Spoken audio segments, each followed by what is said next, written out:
O ano é 102.223, e um meteorito gigante, do tamanho de Plutão, está se aproximando do Sistema Solar, voando diretamente para a Terra.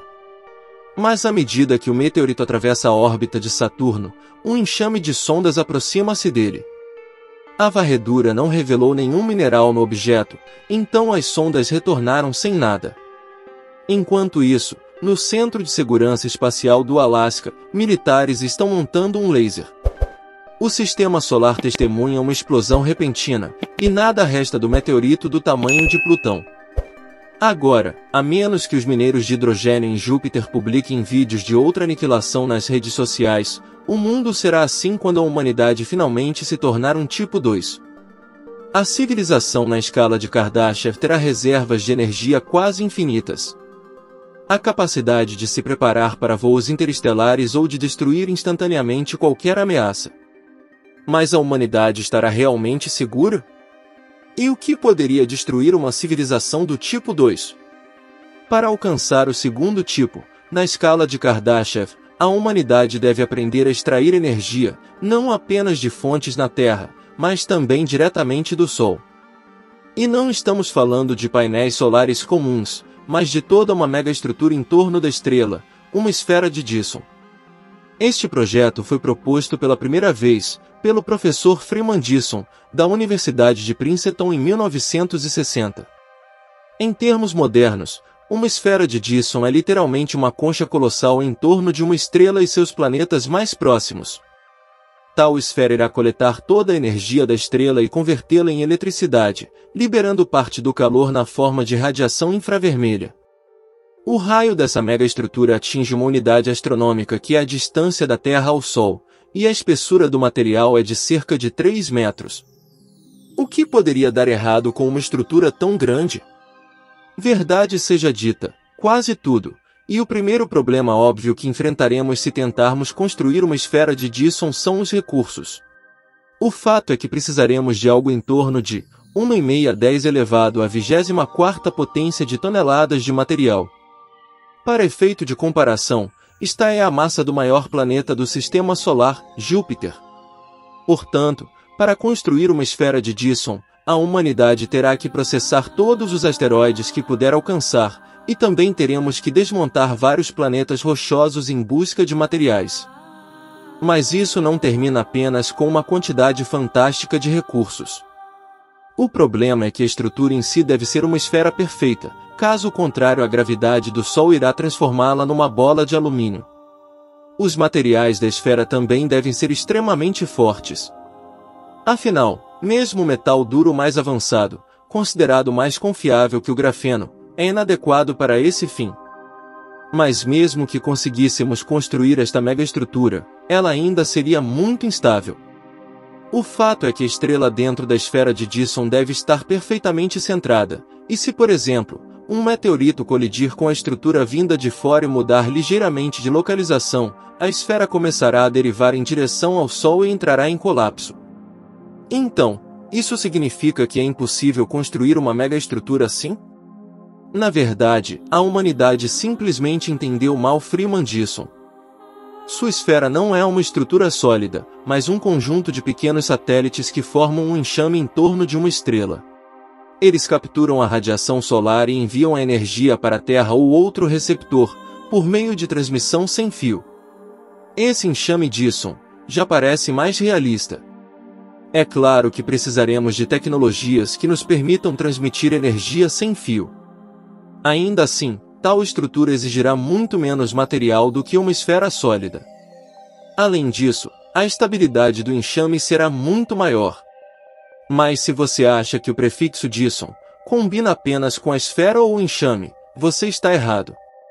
Há também a bolha de Dyson, um sistema de satélites com velas solares que não giram, mas parecem levitar em torno de uma estrela.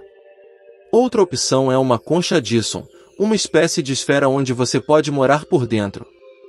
Há também a concha Pokrovsky e o anel Niven, que também podem se tornar uma alternativa à esfera Dyson.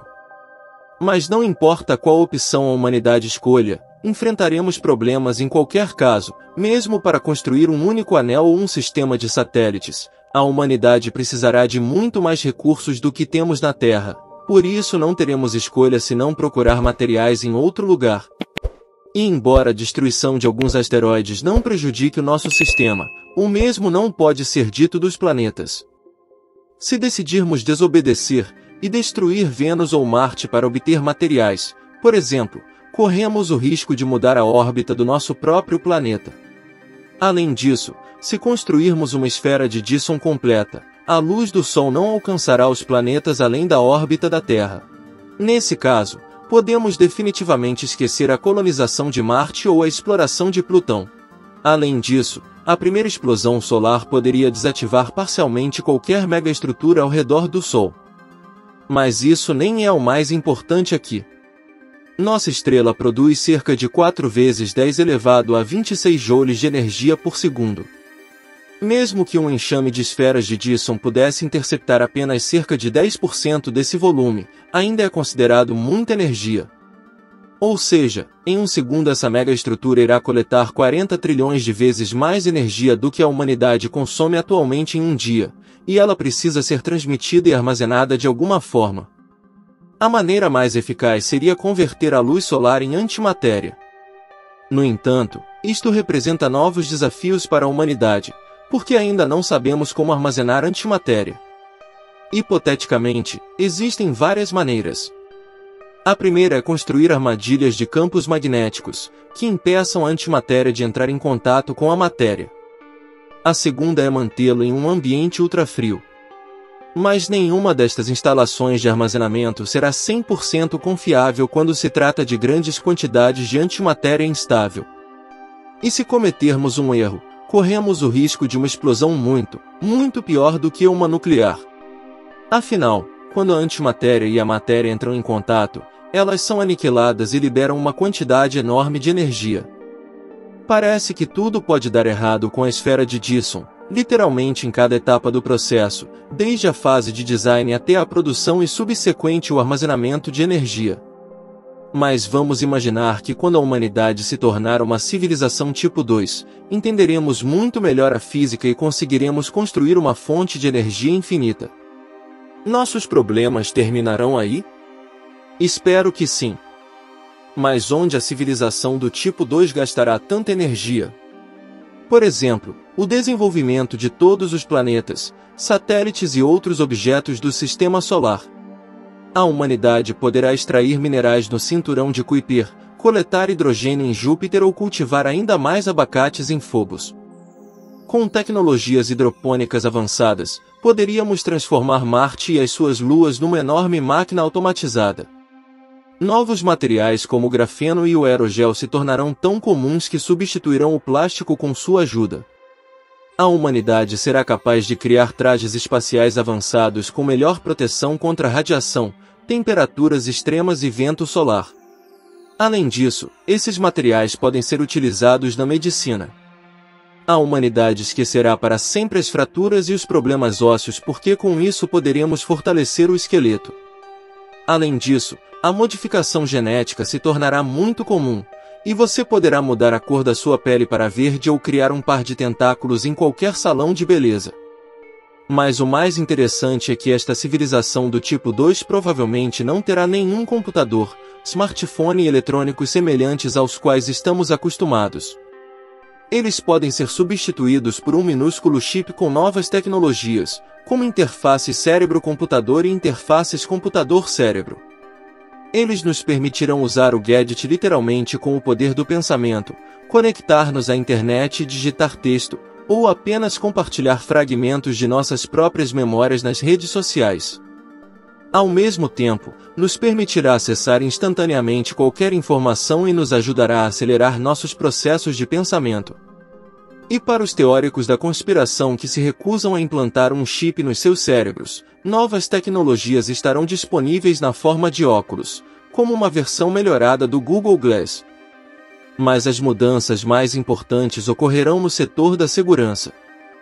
Quando a humanidade se tornar uma civilização do tipo 2, ameaças espaciais como asteroides gigantes não nos incomodarão mais.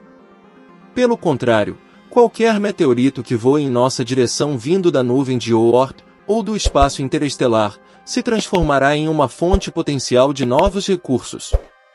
Mas se o objeto representa uma ameaça direta à Terra, a humanidade já possuirá em seu arsenal uma arma eficaz que poderá destruí-lo em questão de segundos. E tenho certeza de que os cientistas não resistirão à tentação de construir tal dispositivo na forma da Estrela da Morte. Será um satélite esférico orbitando a Terra com um diâmetro de aproximadamente 160 km. Haverá um tanque com antimatéria dentro dele. E quando a Terra detectar um asteroide perigoso se aproximando, a Estrela da Morte disparará um feixe de antimatéria contra ele. Para destruir um objeto espacial, basta aplicar uma força ligeiramente maior que a gravidade que mantém o objeto unido. Para que isso aconteça, a massa da antimatéria disparada deve ser igual a cerca de 200 milionésimos% da massa do meteorito. Por exemplo, o asteroide Apophis, que voa extremamente perto da Terra em diversas ocasiões, tem uma massa de cerca de 27 bilhões de quilograma. Assim, seriam necessários menos de 5,5 kg de antimatéria para destruí-lo. Imagine só, com a ajuda dessa Estrela da Morte, será possível destruir qualquer ameaça, ou até mesmo uns aos outros. Afinal, uma civilização do tipo 2 ainda terá uma certa divisão em países, embora seja significativamente diferente da moderna. E em qualquer sistema político, sempre haverá um estranho que simplesmente não conseguirá dormir bem até destruir e remodelar o mundo ao seu redor. Imagine o que poderia acontecer se alguém assim colocasse as mãos em uma arma capaz de transformar objetos espaciais em pó. No entanto, na verdade, o maior perigo para a humanidade não virá de dentro, mas de fora. Parece que a civilização do tipo 2 irá definitivamente proteger-se, pelo menos contra ameaças externas. Afinal, com essas novas armas, podemos destruir instantaneamente qualquer objeto que entre no sistema solar. Mas quando representantes de outra civilização extraterrestre nos visitarem, a humanidade tipo 2 estará condenada. Se chegarem ao sistema solar, isso significaria que já alcançaram o próximo nível na escala de Kardashev. O terceiro nível é quando se abrem oportunidades para viagens interestelares, e essa civilização não extrai mais energia apenas de sua própria estrela, mas de fontes em toda a galáxia. E se forem agressivos, nossa Estrela da Morte parecerá uma criança com uma pistola de água contra um exército fortemente armado. Mas se você desejar saber como uma civilização de tipo 3 realmente é, deixe nos comentários desse vídeo para que façamos a parte 2 dele. E se você assistiu até aqui, pedimos encarecidamente que deixe seu like, se inscreva no canal e ative as notificações, pois temos um encontro marcado para os próximos vídeos, revelando curiosidades mundiais, que une o conhecimento, com fatos interessantes e curiosos.